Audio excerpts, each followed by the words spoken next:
There it is. So we're doing a git command. This is not a program that's part of the APT package manager.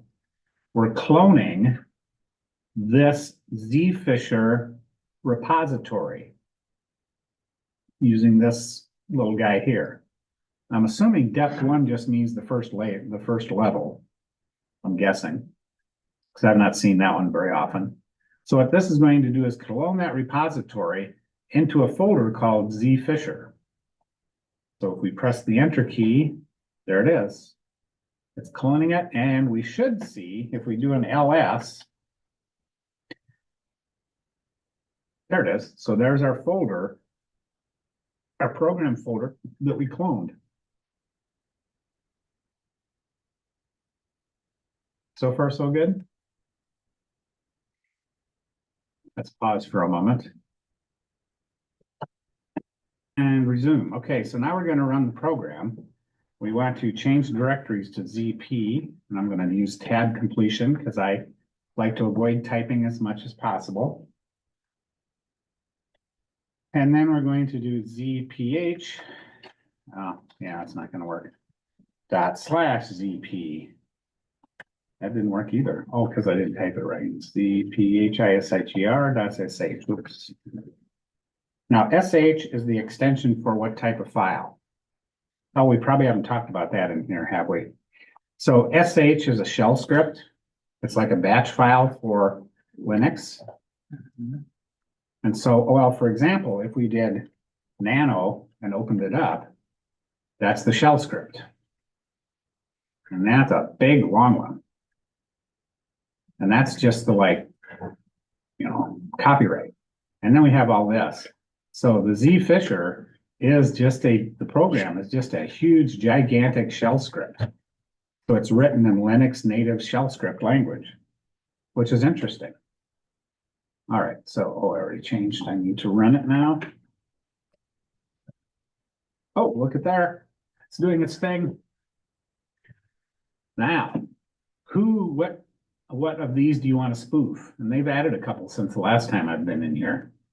Do you want to send an email that spoofs any of these things? So what should we try? I think, what did I try? N for, no.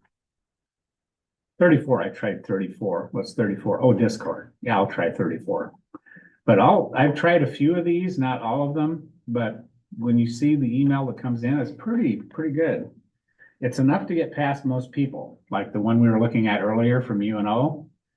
That did not look like it came from UNO unless you really looked at it closely. So, port forwarding service. Now, we're only going to be phishing ourselves. So we're not going to send this anywhere else. So we're just going to do the local host. So we're going to stay with 1 for the local host. Do we want a custom port? No. We're going to host this phishing site locally only. So normally you'd host a phishing site somewhere else so that people could, when they clicked on the message, they would get sucked into this place where you get spyware and stuff on your computer. We're not doing that. We're just going to do it locally. So we do not want a custom port. And there's our server. Now this is waiting for us to click on that. So if I, let's see, we need to go to the website. I'm getting ahead of myself, and it tells you where the web's, oh, you can just click on that. Does that work to click on that? I don't know. No, it's just taking a minute for Firefox to get loaded.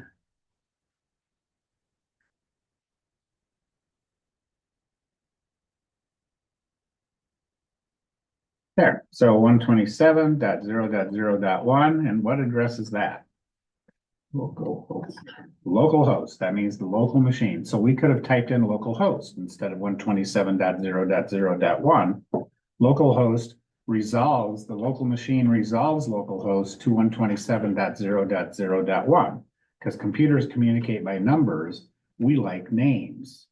So what is this 8080 part? Port. It's a port. So a computer has all kinds of places it's listening on it. Kind of think of it like a screen door with a bunch of little holes in it. It's listening on that port for us to communicate on. So we're going through that window. And there it is. Look at there. Does that look like Discord? Yeah, sure does. Well, the trick with this is you'd have to actually get them to click on it somehow. But once they've clicked on your link, if we had it hosted somewhere else, they go in here and say, oh, okay, well, I should log in. You know, I'll log in with my Loring account, which I don't remember what my password is, but I'll just make up something. Let's see, we'll just do password 01. Because the idea of this is not to log you into the website, but it's going to capture this.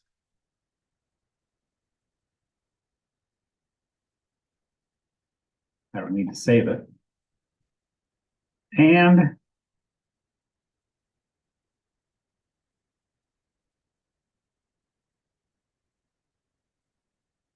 now,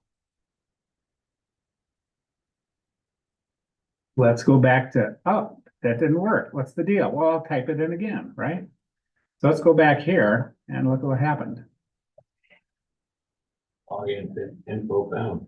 Yeah, and this changed since the last time. The last time it didn't redirect to Discord, it just stayed there. So they must have updated it. Because now that looks pretty legitimate, doesn't it? Like you're actually at Discord and you're thinking, okay, well, I just typed my password in wrong. Let me try it again and look it up here. It's now actually at Discord. Before it just stayed at the local link. Maybe it isn't actually at Discord. I think it is. Let's just see if it actually is. Let's try it one more time. Because this looked, I don't remember seeing that before.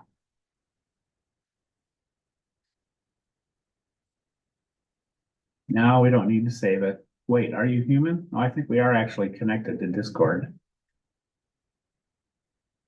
I am human. What do you mean? Well, this website is very frustrating. Yeah, it only does it once. You'd have to go back to here to get it, but we've already got the information. So, what do you think? Did that look pretty scary? Just easy to spoof a website. Yeah, look at that. I mean, it's enough, it's close enough to look like it's the right place. And it even passes you on to the Discord site, which I don't know that, I don't remember if it did that before or not. So anyway, that's a kind of an interesting, oh, yep. See, I went back again to the original website and it captured it again. Interesting. Control C or quit. Oh, Control C to exit. Yep. This is a shell script. So shell scripts can be